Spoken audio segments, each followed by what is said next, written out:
Hey, we're reviewing like that. Yeah, just like that. Hey everybody, today we're reviewing Angry Video Game Nerd, the movie.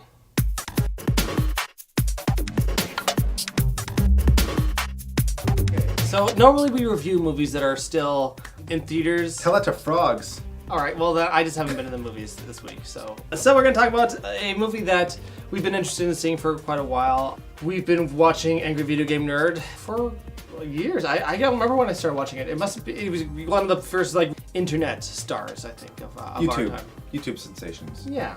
And for me personally, I was watching one of his episodes and he was talking about the production of this movie, and I feel like that was like 6 months ago.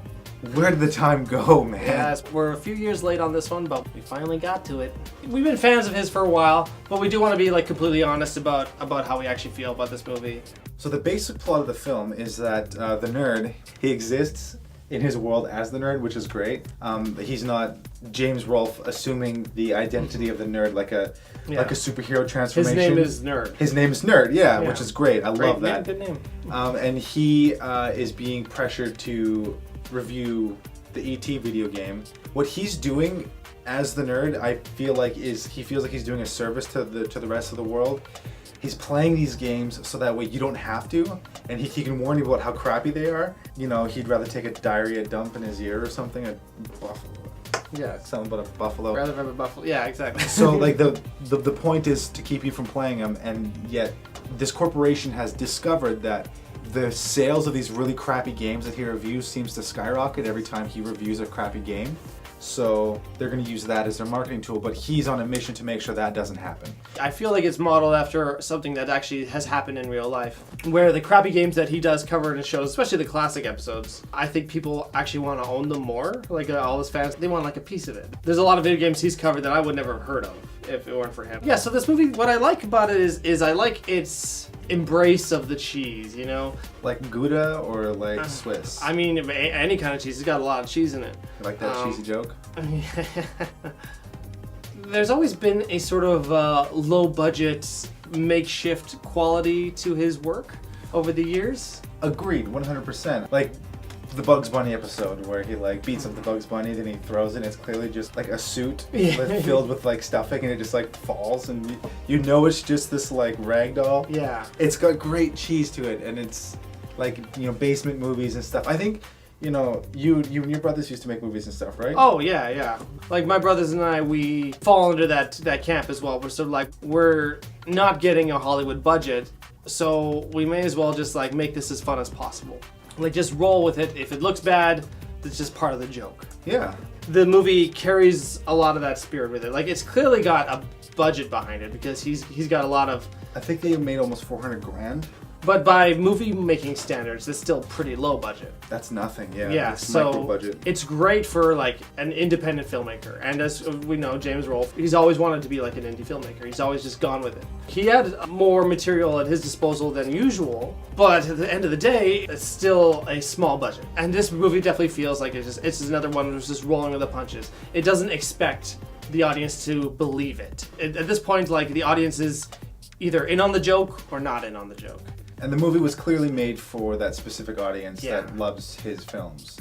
Okay, if you've never heard of the Angry Video Game Nerd, why are you watching the Angry Video Game Nerd movie? Yeah. But if you have, then you get the joke. And I think there's a charm to that. It's sort of he knows his audience.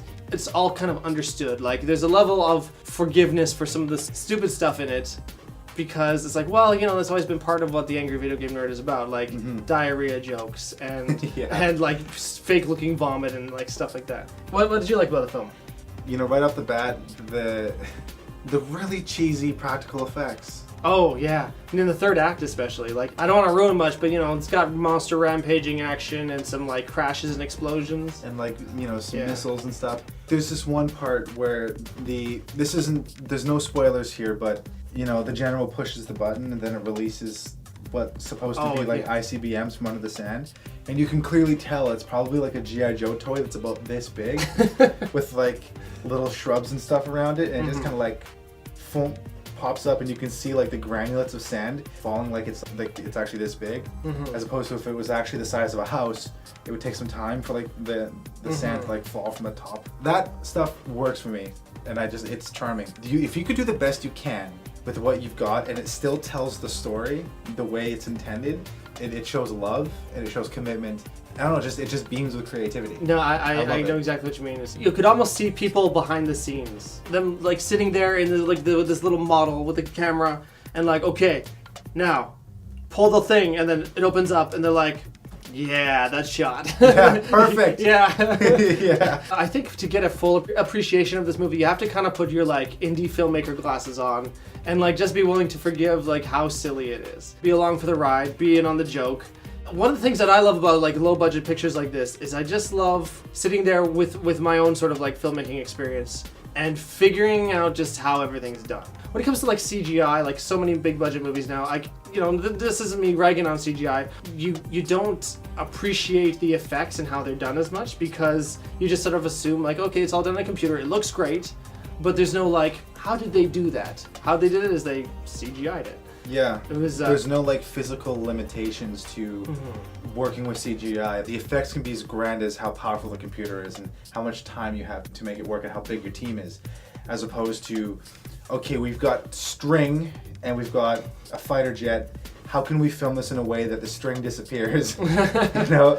Can we sell this at least a little bit? Yeah.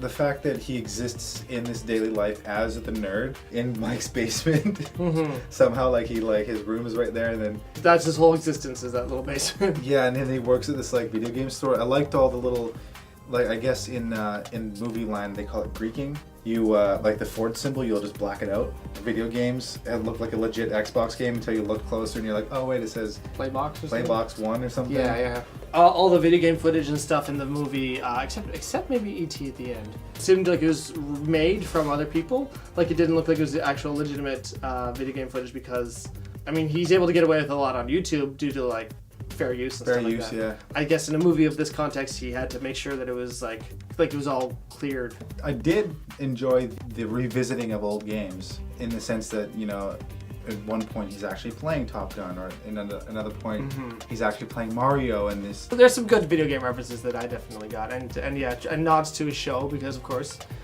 the fans are gonna want to see stuff like that. Oh, I love the sets too. Like the Eiffel Tower was clearly just like scaffolding that they set up. I was like, I know that scaffolding. I used to put that stuff up myself. Yeah, stuff like that really worked. What didn't work for me was, I don't know if the movie quite understood what exactly it wanted to be. Because like on one hand you've got like the evil corporation thing versus the little guy, right? And then you've got the three unlikely friends on a road trip someplace. You've got the person who works for the corporation, don't get too close to the nerds type thing.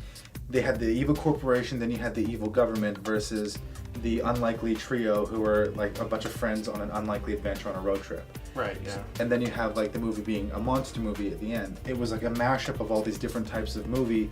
You didn't get maybe you didn't feel like pay off on any of the one particular types. Right, okay. To a point where like you the audience or me the audience anyways am stuck going, okay, but that just happened, so is this like are we gonna learn more about them and their relationships? Oh wait, hang on a second, this is happening. Oh, are we gonna learn more about this? Okay, hang on a second, now this is happening. If it chose 2 of those paths, yeah, as opposed to like 6, I feel like it would have been a much more cohesive, more streamlined film. Not to say that there's anything wrong with that. It's obviously a commentary on those specific types of movies. You can tell with these caricatures of characters that all these people play. Which leads me into another thing that didn't really work for me. If the nerd existed in a world where everybody was straight-faced and, oh sure, you can have the evil corporation or you can have the evil military, but if everyone else was straight but the nerd himself stood out because he's the nerd, that would have been more interesting than having the nerd with all these other over-the-top type of characters, like his boss. What was even that? I did not understand him at all. I get that you need to sell these and you need to sell them now, wear this badge, which is like you're our mascot, right? Wear the hat, wear the t-shirt. We all hate the t-shirt, we've all, like, you worked at Cineplex, you probably hated wearing that t-shirt. The hat more, I hated the hat more. I feel like that was a commentary on that too, but I didn't get him. I was like, why are you so over the top? That didn't make any sense to me. Yeah, the boss was a bit of a head scratcher. I mean, I found it kind of funny because, yeah, it fulfilled a lot of stereotypes and stuff like that. But there were a few extra lines in there where I'm like, should I get this? I don't know if I should get this. If I had to complain about one thing, is that I do feel like it's a bit too long. It's almost 2 hours, and I feel like it probably should have stuck to 90 minutes. I just started to find myself a little bit bored and a little sleepy at times. And I felt like it was because, and I guess it's sort of similar to your issue of like, there was so much going on. It could have been more streamlined and focused. It was so ambitious. I have to go here, no, I have to go here, and I have to go here, and I have to go here. And it's just like, whoa, like... Mad respect, though. Mad respect to the fact that it was made. Oh, I mean, like, the thing is that, again, part of my filmmaker brain is sort of like, man, look at all these different locations they had to scout out. Look at all these, like, sets they had to prepare. I imagine he did a lot of the editing himself. It's hard to, like, look at something objectively enough to know what to cut and what not to cut. Mm-hmm. If they focused on either the corporation being the bad guy or maybe the military being the bad guy, or maybe the corporation and the military, I was confused. Yeah, it's not a super clear story. It's almost just like you just have to take whatever's thrown at you. You know, it's not a typical movie and how it plays out in that it's just like, it's very absorbing. It's just a really good story. It's just sort of like, whoa, he had a lot of ideas and he just started hucking it at us, and so you just have to kind of catch what you can. I know that he did a little bit of it. He like toured with the movie, and if it was like a live event with lots of fans, or you're sitting with a lot of fans in a group, I feel like you might get more out of it then. Mm-hmm. I think for a sort of low-key, like watching a movie in your living room, it probably isn't the best way to watch it, I would say.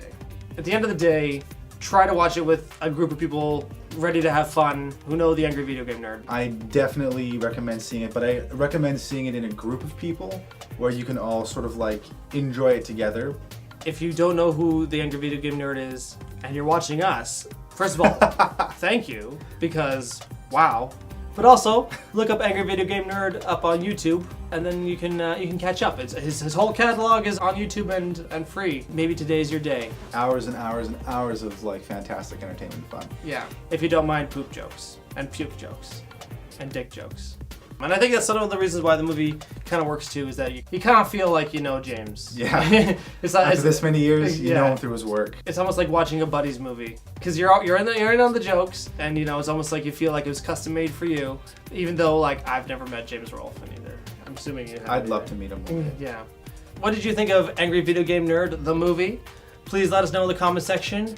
If you agree, give us a thumbs up. If you disagree, give us a thumbs up anyways. If you're a fan of AVGN, let us know what your favorite episode is. Thanks for watching. You guys have a great week.